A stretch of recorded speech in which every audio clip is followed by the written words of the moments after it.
фата пӯшондам, дабдаба ба тӯю тамошоҳо ҳози даста пӯшондӣ, да вақти додан даста напӯшондӣ? Наку Шаҳром, Шаҳром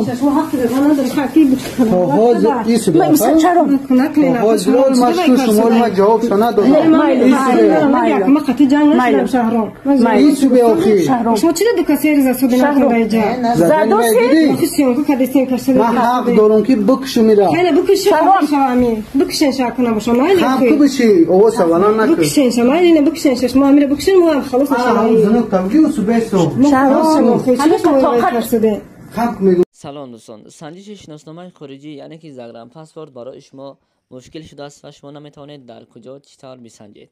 و ما پیش راه این مشکل شما را گرفتیم. شما اکنون میتوانید در خانه نشسته پاسپورت های خود را بسنجید و جواب درست را بگیرید.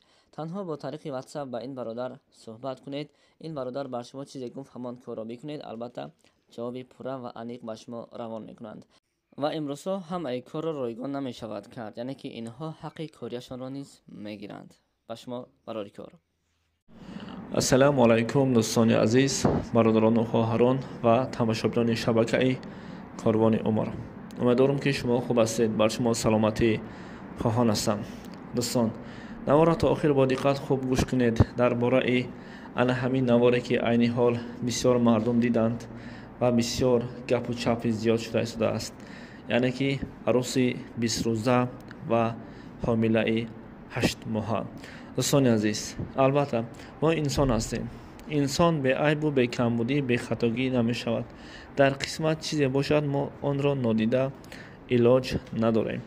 البته این قسمت همان دختری بوده است که راستی به این احوال افتاد و این را خش و تبران همان شه بچه گوییم شوهرش الکی نوار کرد و در سامانه‌های اجتماعی نشر کرد.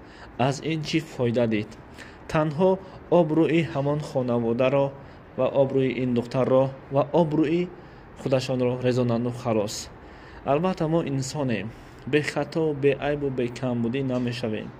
ما به جای عیب یک کس را ستر کردن، این چی احوال است که ما عیب دیگران را فاش میکنیم، خصوصا در سامانه‌های اجتماعی نشر میکنیم. عیب است به خدا. چندین نوارهای ما در شبکه‌های اجتماعی، تلگرامی، اینستاگرامی، فیسبوکی دیگر مردم گشته است. آیا میدونید که آنها چی مینویسند؟ واتزاپل، تاجیکسکی زاپل. همین برای ما و شما لازم است.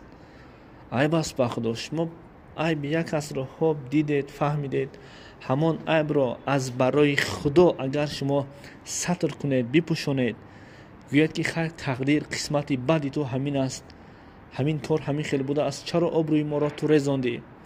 از شرط نیست که شما نوار کرده در سامانه‌های اجتماعی نشر کنید. عیب است به خدا، عیب است.